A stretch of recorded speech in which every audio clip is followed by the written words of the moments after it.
Hello my mercurial mercenaries! Impromptu review, probably the most impromptu one ever.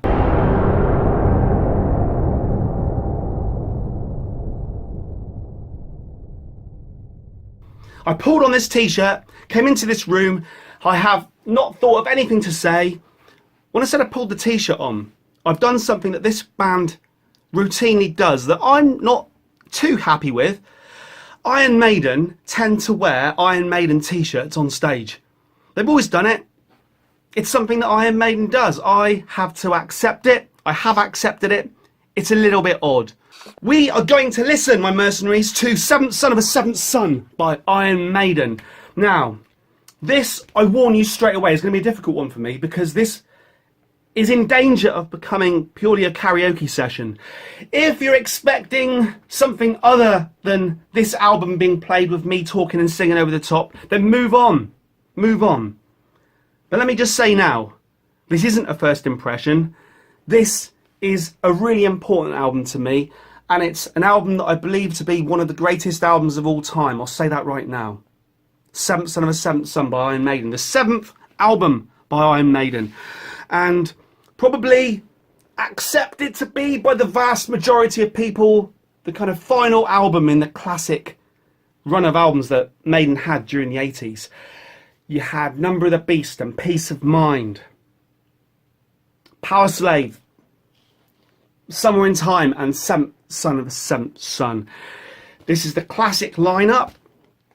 When people say the classic lineup of Iron Maiden, they will be talking about Bruce Dickinson, Nico McBrain, Dave Murray, Adrian Smith, and of course Mr. Steve Harris, who is Iron Maiden. And we have writing, my mercenaries, and we have picture, my mercenaries.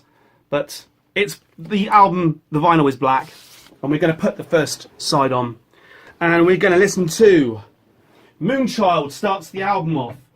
Let me just reach for a guitar. This is something I haven't done. If I just pick a random guitar up, like I say, this is impromptu. Random guitar. But this is interesting, right? Because this is a Telecaster, right? A Fender Telecaster that I haven't touched, not sexually, for a long time. But let's see if it's in tune, right? 7 deadly sins, 7 ways to win, 7 holy paths to hell, and your trip begins. 7 downward slopes, 7 bloodied hopes, 7 are your burning fires, 7 your desires. That's what I was looking for. Let's just press play, my mercenaries. Ooh. Side A.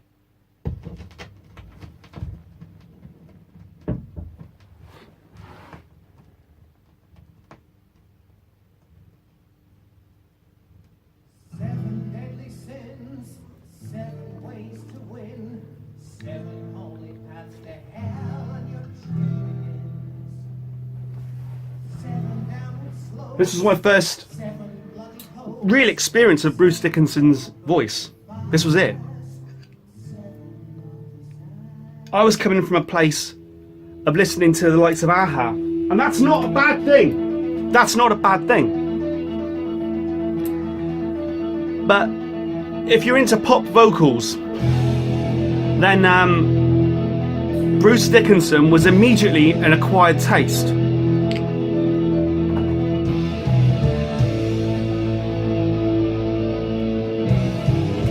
This was Iron Maiden's 7th album, hence I think why they went with having 7 in the title. 7th Son of a 7th Son.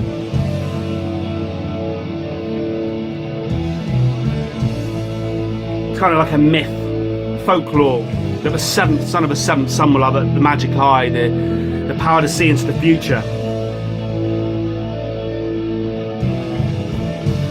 I think Steve Harris brought this to the band. At this point, around the album previous to Somewhere in Time, Bruce Dickinson was a bit disillusioned. I am he, the boneless one. I know, this is interesting, right? I know every single word, every single lyric on this album. Don't need to look at the lyrics for this one.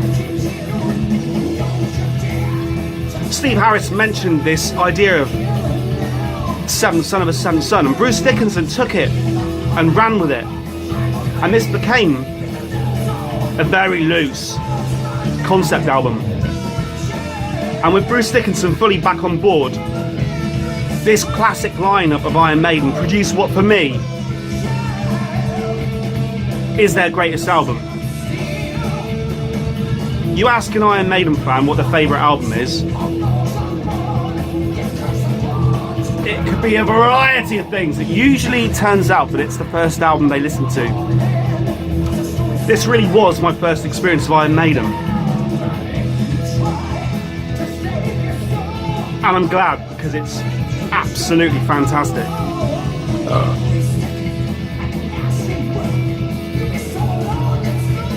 Bleed to death, my child.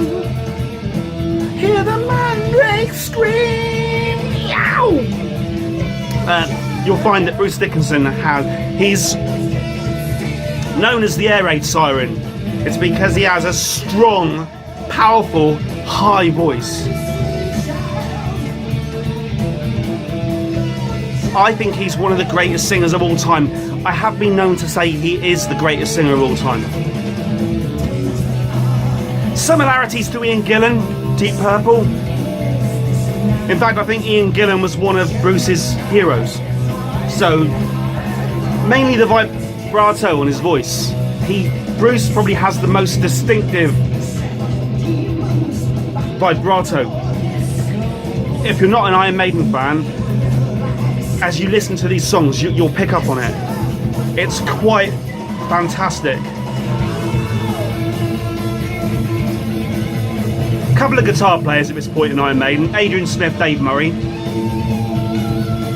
Very distinctive styles. Dave Murray's very much his fingers just do that. Adrian Smith's always got a far more crunchy, bluesy style.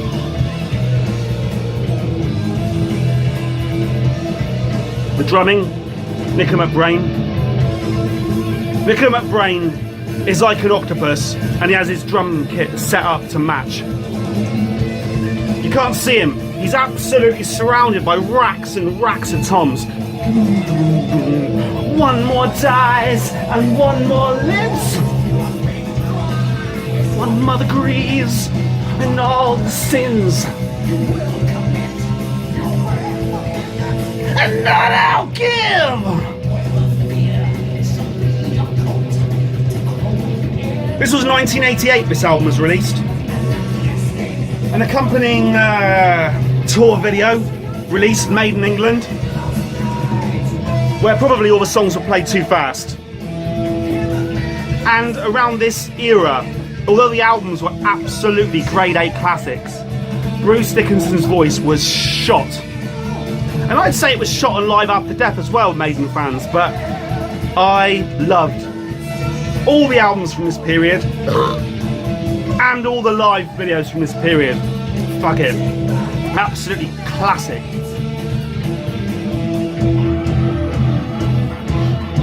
Now the next song is called Infinite Dreams. One of my favourite songs of all time, and yet I don't think the band are particularly enamoured of it. So they don't play it live. They don't play it live. I know every word. Maiden fans, why don't we do this? Why don't we have a sing-along? Why don't we have a sing-along? Can't make it any louder. Why don't we have a sing-along? You all know the words as well. This is a little bit camp. Infinite dreams, I can't deny them. Infinity is hard to comprehend. I couldn't hear those screams, even in my wildest dreams. Suffocation, waking in a sweat. Scared to fall asleep again in case the dream begins again.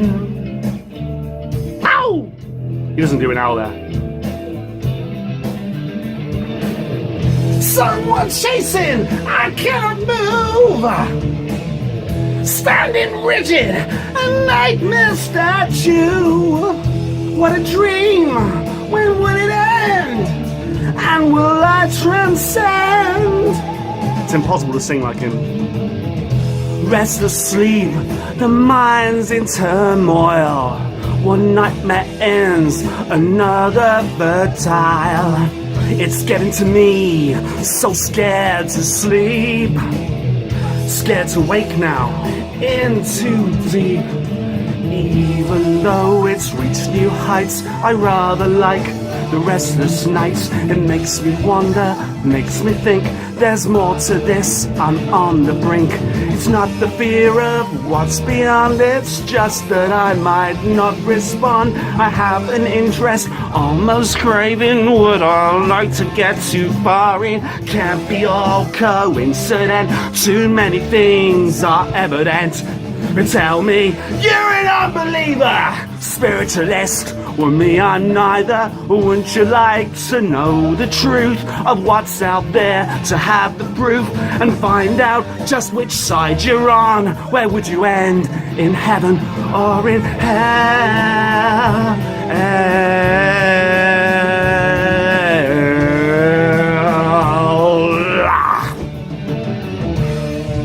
He can hold his notes.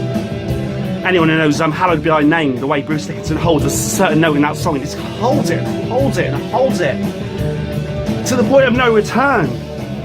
Aquaman can't hold his breath as long as Bruce Dickinson can. Listen. Just the drums.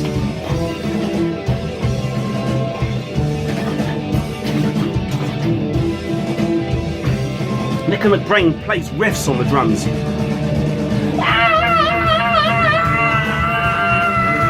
He has got similarities to Keith Moon in that respect. Although Nico McBrain has actually got timing. But he's not called Nico McBrain won't play one drum when he could play 20.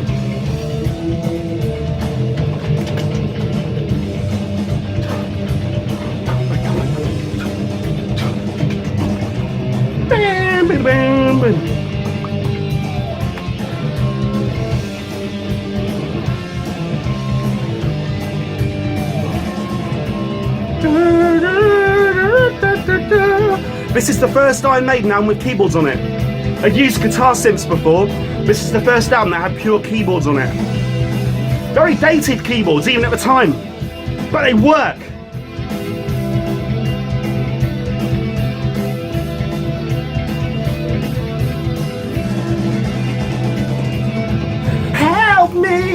Help me to find my true self without seeing the future. Save me from torturing myself even within my dreams. Ow!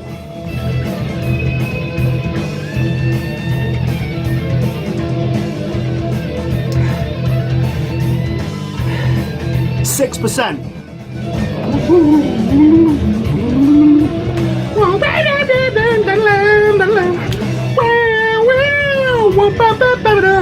Air guitar. How sad. If you don't like air guitaring, click off this video right now. Click off the video. Because I don't want you here.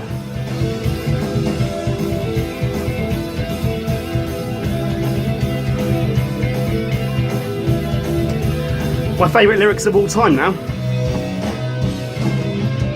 There's got to be just more to it than this. Or tell me, why do we exist?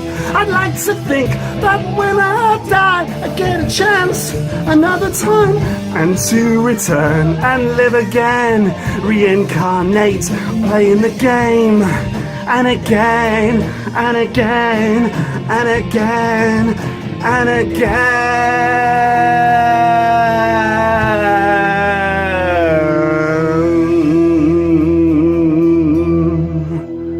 Sorry about the singing, but you can't compete with this guy.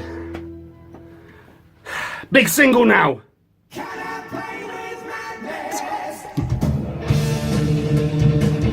first single I ever heard by Iron Maiden, I think, when I was a kid. Has a special place in my heart. Not all Maiden fans are so enamoured of this song as I am, but this song is fantastic. I know every word. We could sing along. You want to sing along?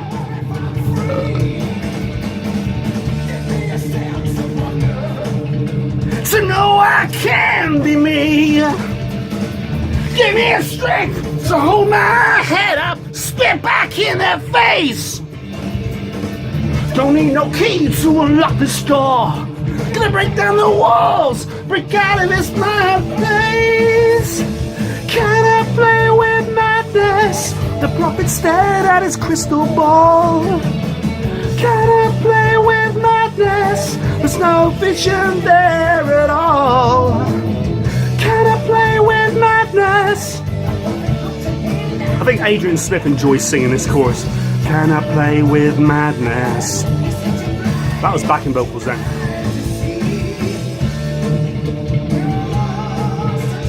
The video for this song was interesting because it was Graham Chapman of Monty Python's, pretty much his last filmed appearance. Plays the school teacher. I screamed aloud to the old man. I said, don't lie, don't say you don't know. I said, you'll pay for this mischief. Oh, in this world or the next.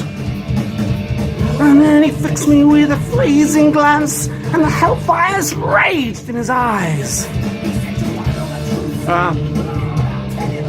Yeah, died shortly afterwards. He had a pretty rough time of it in the 80s, Graham Chapman. But all you got to do is watch Monty Python or Life of Brian to see that guy was a bit of a genius.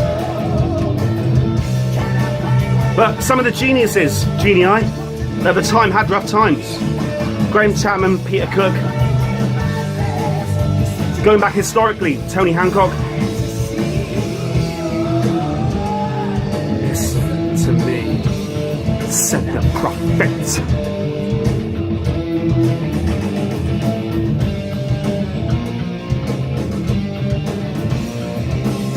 If you listen carefully to Maiden songs, you can always hear clunky sounds. Some people mistake it for drums. It's not. It's Steve Harris's style of playing the bass guitar. You just whack some fingers, clunk, clunk.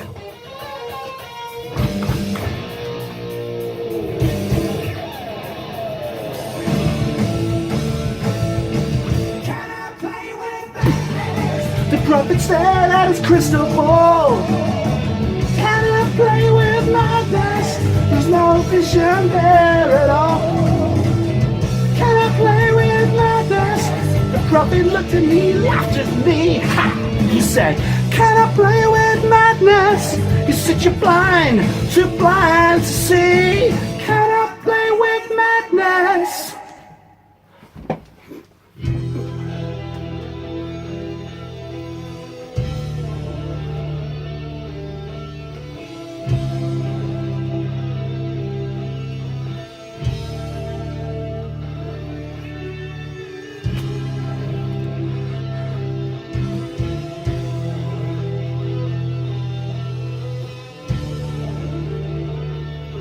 And all the time, those keys.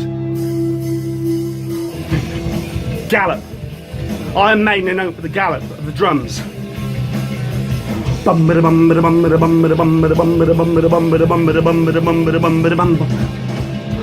is a razor, and I wolf a lion on that silver blade. Slept in the dust of his daughter, eyes red with the slaughter of innocence. And when Iron Maiden don't do the gallop, when they don't gallop through songs, the fans, I think, quite often disappointed. But the critics hate it when Iron Maiden gallop, because it's like a cliche. Oh look, Iron Maiden are galloping again. Now I remember watching Iron Maiden, Donington, Monsters of Rock in the late 80s for this album, and Bruce Dickinson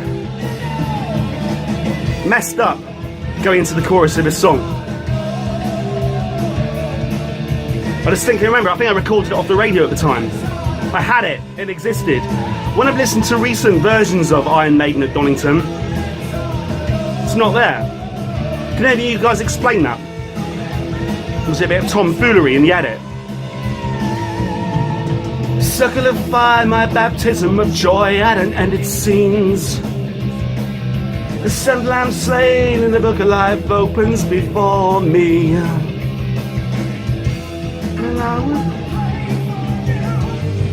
Someday I may return, don't you cry for me. Beyond is where I am, living on a razor's edge. Living on a razor's edge. The evil that men do lives on and on. I tried to turn someone onto this album recently, not sexually. And they came back to me and said, yes, Mercura number 6, I can see why you're so enamored with this album. But I personally, they said, I find it a little bit repetitive the way the songs just have the repeated title, and that's the chorus. The evil that men do, the evil, the evil, the evil that men do. Now, I don't think this album's as guilty as some other albums, Iron Maiden albums, of this. But I think to be an Iron Maiden fan, you've got to be appreciative of the style of Steve Harris's writing, which is to take a line and repeat it. And living on a razor's edge, balancing on a ledge.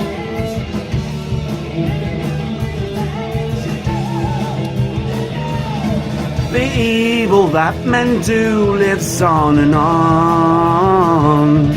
Now, if you've never heard this song before, and I asked you what it's called, I think you're gonna get the answer right. What do you think?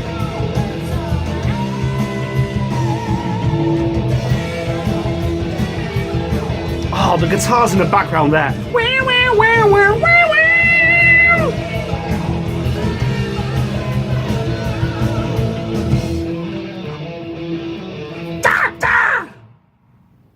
Holy shit. That's side A done. But my mercenaries, you've got to join me for side B, because side B, no need for the sniff then, but side B opens with perhaps the most epic Iron Maiden song ever. Now, there's a lot of sniff again. There could be a lot of discussion, and songs like Rhyme of the Ancient Mariner will be brought up, and I think that's rightly so that they be brought up. But just wait till you hear Seventh Son of the Seventh Son, the title track of this 7th album by Iron Maiden from 1988. Join me for side B. Side B. Here we go, 7th Son of the 7th Son. This is epicness at its most epic.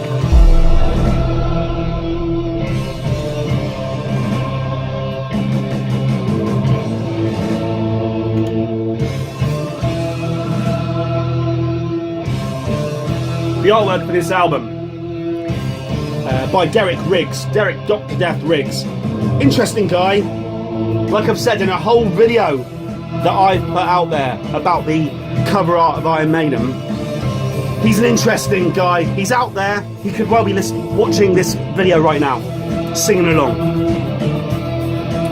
Eddie had been through a variety of different things by the time he got to this album, and I think Derek Riggs just felt that deconstructing Eddie was the thing to do here.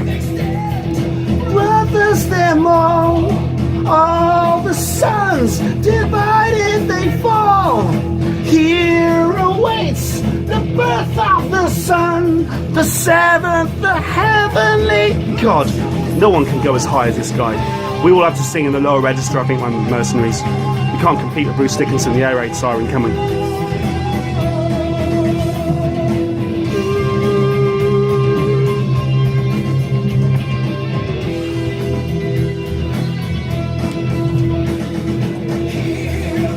Iron Maiden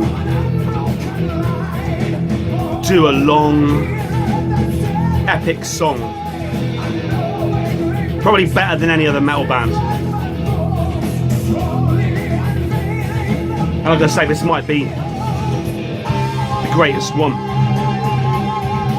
Definitely, arguably, because if I was listening to Rhyme the Ancient Mariner now, I'd be, well, I wouldn't necessarily be slurring my speech, because I wouldn't necessarily be drinking Laffy all the time, but... Oh, some son of a seventh son, some son of a seventh son, some son of a seventh son, some son of a seventh son, some son of a seventh son. What's the song called? Of a seventh son, some son of a seventh son, some son of a seventh son. Oh, come on, join in.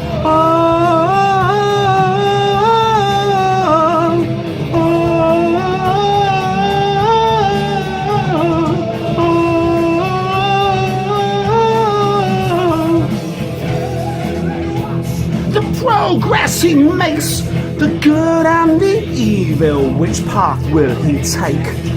Both of them trying to manipulate the use of his power before it's too late. Come on, you all go now. That's what Bruce would say, he'd hold the microphone out. I want to hear you.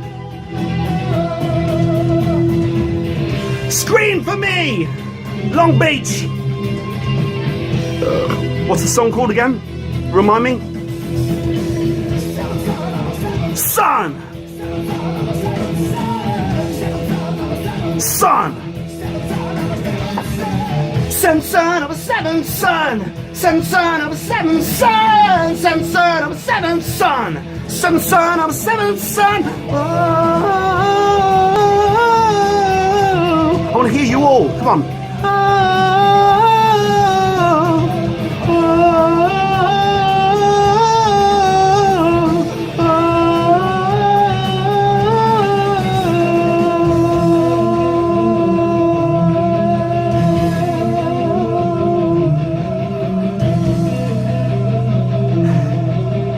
He can hold his voice like no other. That's why he's the air raid siren. Iron Maiden do have an interesting way. All Steve Harris's songs will tend to be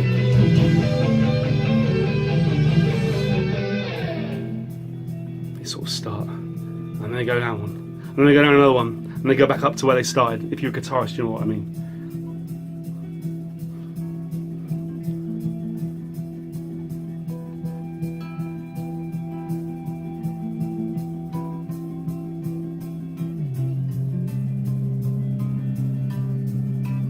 Can't play along because although my guitar's in rough tune, it's not in rough tune with the damn vinyl.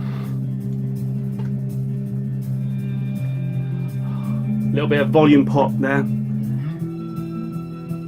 Today is born the seventh one, born of woman, the seventh son, and he in turn of the seventh son. He has the power to heal. He has the gift of the seventh sight. He is the chosen one, so it shall be written, and so it shall be done. I meant to say the gift of the second sight then, not the seventh sight. I do know what the words are. Just like I said, it's impromptu.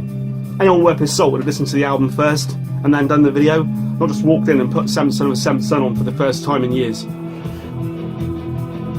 Just listen to that. Just listen to that.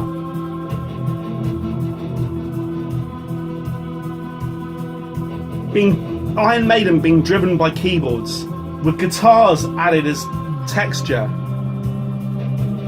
That's a turnaround from the early albums where they said no synths have been used on this album. Which album was that, Iron Maiden fans?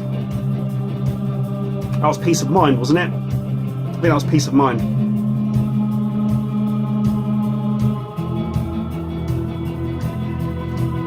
The power of this band.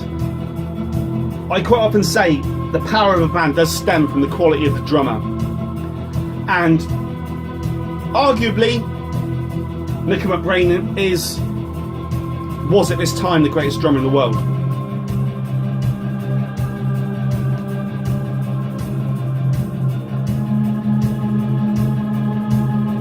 Holy shit. I didn't think I'd be able to talk over this album because it's just fantastic.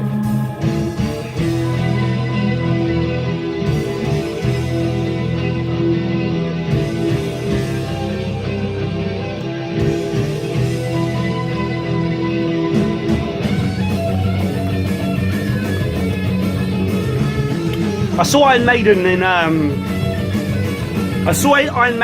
in London, and it was Dave Murray's birthday. Dave Murray's 50th birthday. So that puts it at about 2006, I think. And they were touring A Matter of Life and Death, the album. And they played A Matter of Life and Death from beginning to end. The full album. And the Maiden fans at the time hated that idea. But I loved that album. And I thought it was absolutely fine. I was absolutely happy with it to hear that album all the way through. And the good thing about Iron Maiden is they've been around for years now with a massive collection of classic hits. And yet, they still have the balls to put an album out, tour the album, and play loads of new songs off that album. They don't rest on their laurels, is what I'm trying to say.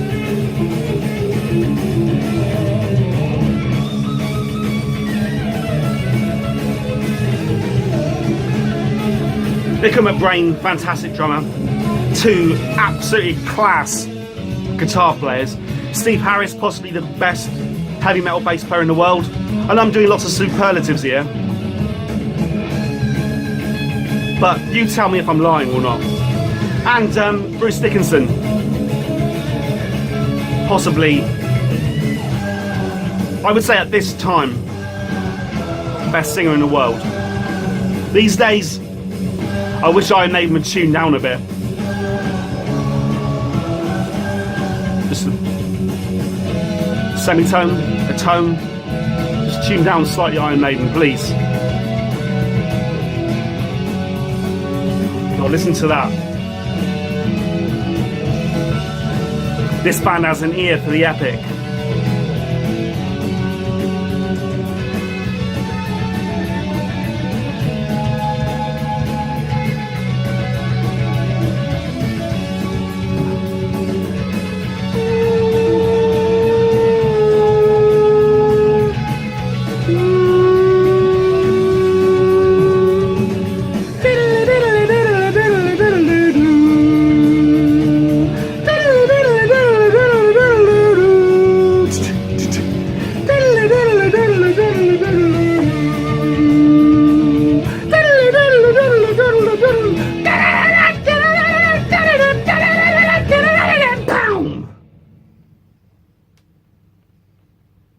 Now,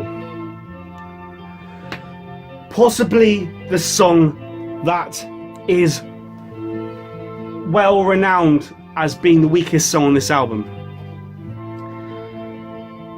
Let's clarify that. This song is called The Prophecy. This is the weakest song on the album. However, every other song is 10 out of 10. And I still like this song. This song still kicks ass. This song might be it's a high number out of 10. It just happens it's on one of the greatest albums of all time. And as I don't know if I've already said, but this album is 10 out of 10. Sorry, this album is 12 o'clock.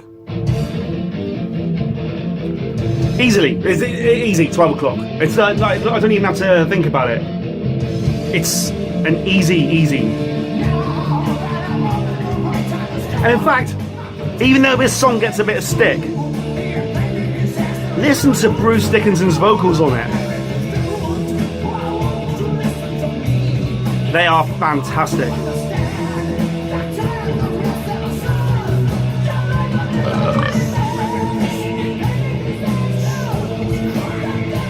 Like I said, the concept of this album's dodgy.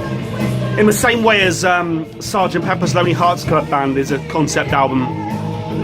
That's how Son of a Seventh Son is a concept album. It's a kind of concept that, to be fair, this is a stronger concept album than Sgt. Pepper in terms of sheer concept. But it's no Operation Mindcrime or War of the Worlds or The Only Way Out Is Through.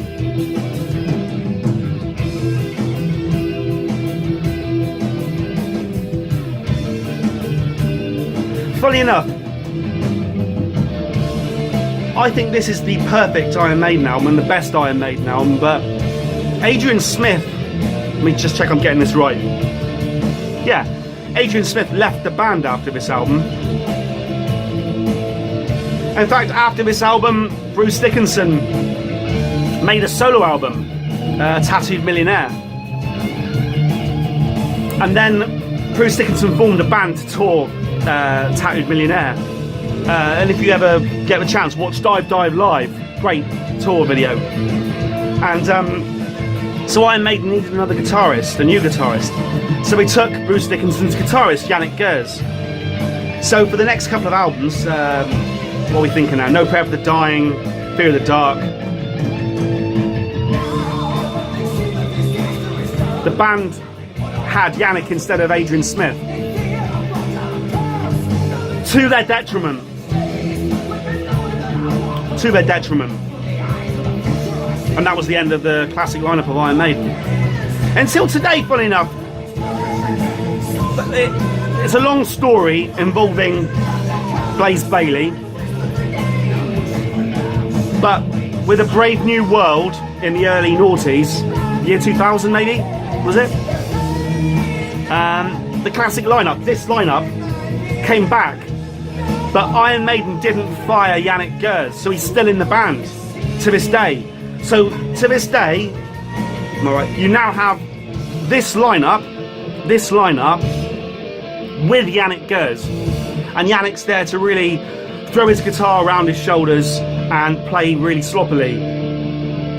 But that's probably doing him a disservice, because it's probably doing him a disservice. Maybe doing him a disservice.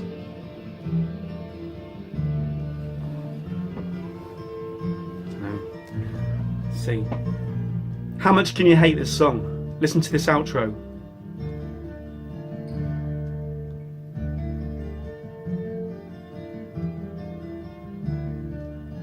And just wait for what's to come. A song called The Clairvoyant, which starts with Steve Harris's bass playing, and it's a really strong single. We're back to 10 out of 10. Maybe that song was 9 or 8 out of 10. The next song, The Clairvoyant, here comes a 10 out of 10 stonker. The greatest bass player in heavy metal, arguably, is about to play a bass riff. Here we go.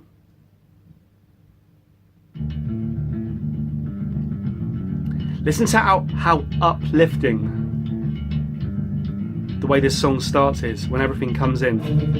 Right? We've got the chugging guitars first. We have the guitar line now. Right? When it comes in, listen how it sounds like the world is a more beautiful place. It sounds like A Brave New World, a book.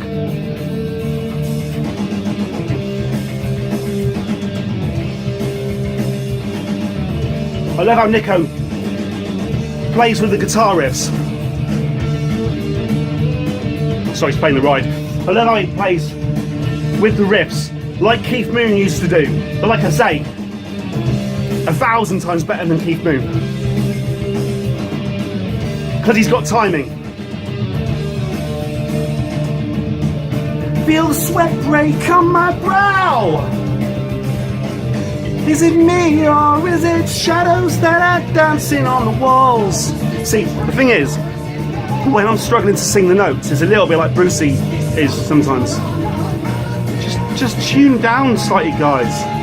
To be fair, Bruce sings better today live than he did when this album was released. Listen to him singing live now compared to Made in England. The best singing he ever did was the Rock in Rio DVD from the early noughties. Holy shit, his singing on that was amazing. Listen to him singing Run to the Hills on that DVD. Holy shit. Now I think his voice is just a little bit thin on the high notes. But who am I to criticise? In fact, I'm not criticising him. I'm telling you that Bruce Dickinson is one of the greatest singers in the world. There's a time to live and a time to die, when it's time to meet your maker. When it's time to live, but isn't it strange that as soon as you're born, you're dying? There's a time to live and a time to die, when it's time to meet the maker. There's a time to live, but isn't it strange that as soon as you're born, you're dying?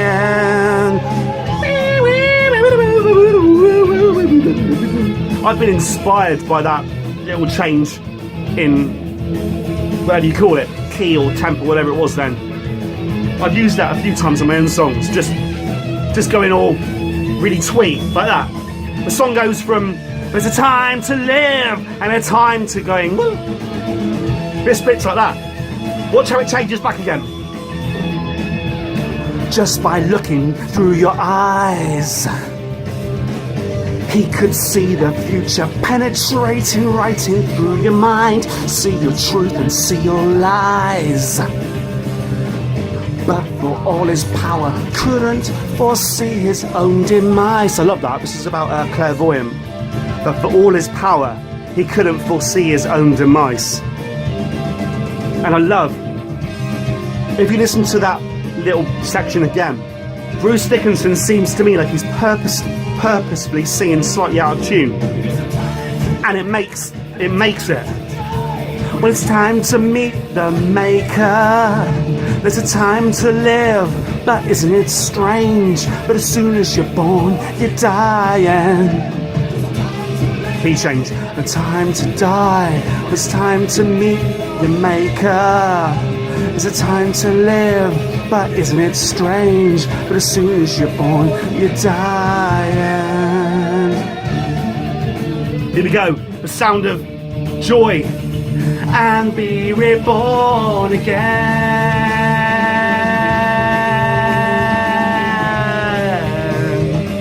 I mean,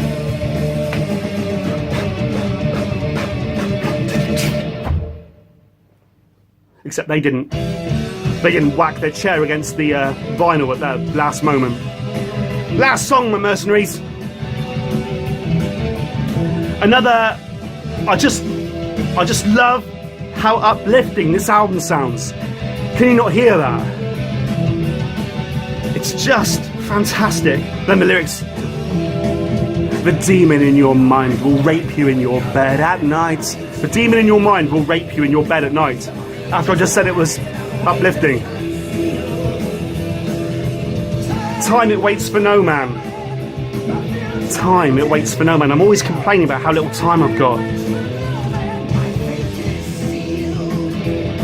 If I cancel tomorrow, the undead will thank me today. These lyrics are fantastic. The moon is red and bleeding. The sun is burned and black. Holy shit. The moon is red and bleeding. The sun is burned and black. Only the good die young. All the evil seem to live forever. That's true, isn't it? Only the good die young. The evil seem to live forever. Only the good die young. Only the good die young.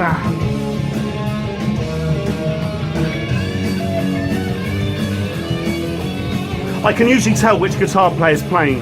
Like I said before, anything that sounds very worked out and methodical will be Adrian Smith. Anything that sounds just chaotic was usually Dave Murray. Gap, we're on a horse. This is the Iron Maiden gap, just like the Bo Diddley beat. This is the Iron Maiden gallop. It's just uplifting, isn't it? It's just fucking fantastic. I can tell that lots of you are currently writing comments saying, shut up, your singing's out of tune, you're rubbish, you're ruining Iron Maiden, whatever, but just appreciate that this, I'm listening to the greatest album of all time. And I know every word on this album. You're lucky I didn't sing every single word, every single line.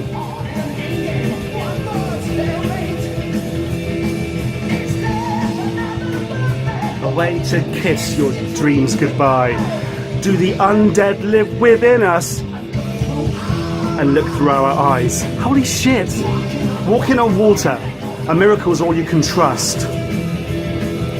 Measure your coffin. Does it measure up to your lust? Holy shit, the lines.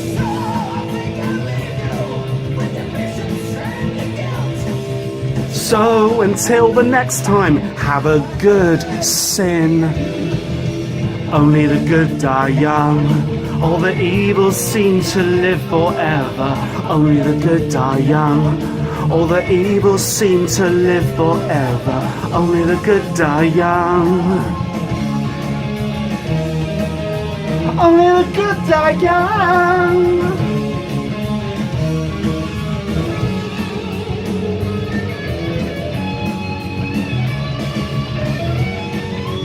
Here we go.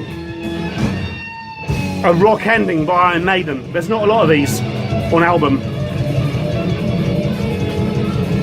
I can't think of any others actually. Key change. More of an AC/DC live ending.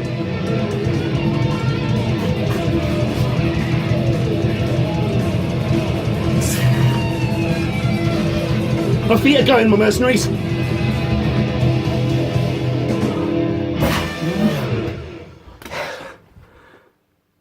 Seven deadly sins, 7 ways to win, 7 holy paths to hell, 7 downward slopes, 7 bloodied hopes, 7 are your burning fires, 7 your desires. Holy shit. Okay. We just listened to 7 Son of a 7th Son by Iron Maiden. As it says on the back, produced, engineered and mixed by Martin Birch. This was the final album of the classic run of Iron Maiden albums. That's not to say that it was the last great Iron Maiden album. If you had to listen to, I'm out of breath now. I put that down to 2 lefties and a lot of that.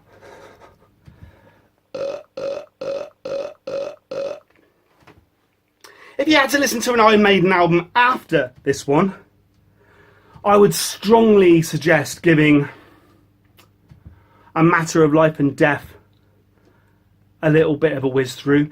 There are highlights on a lot of the albums. There's highlights on No Prayer for the Dying, even though it's overall it's a bit... There's a couple of songs on Fear of the Dark that are alright.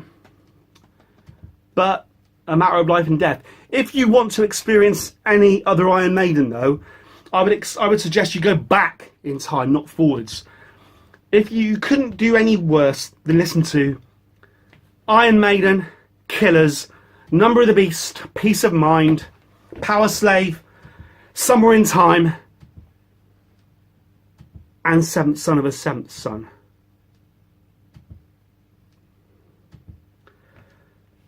Fantastic British rock band. Perhaps the most iconic heavy metal band of all time. Arguable. You could throw Black Sabbath in the mix. You could throw Judas Priest in the mix.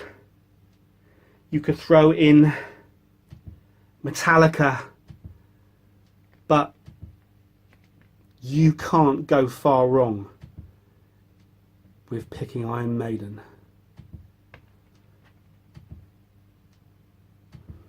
I feel quite emotional. I also feel like my singing then was some of the poorest singing along to 7th Son of a 7th Son that I've ever done, and it's a shame on the one time that I record it to put out to the world for people to comment on. it happens to be me singing out of tune. I can actually sing a lot of these songs properly. In fact, I can actually play. So it'd be stupid to just... I wonder if I could just do it. I wonder if I could just plug my guitar in and actually play a song. Dum, dum. It's interesting to hear it with the vinyl spinning.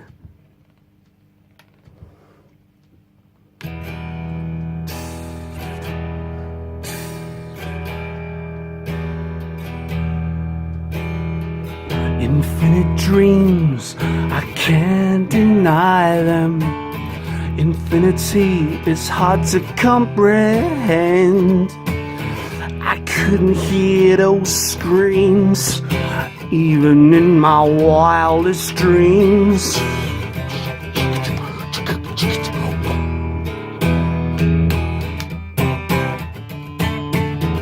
Suffocation, waking in a sweat.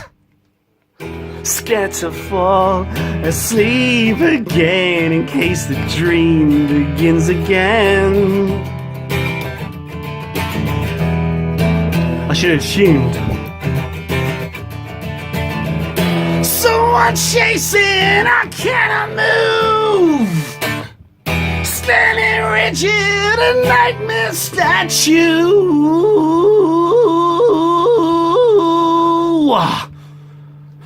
What a dream! When will it end? And will I transcend?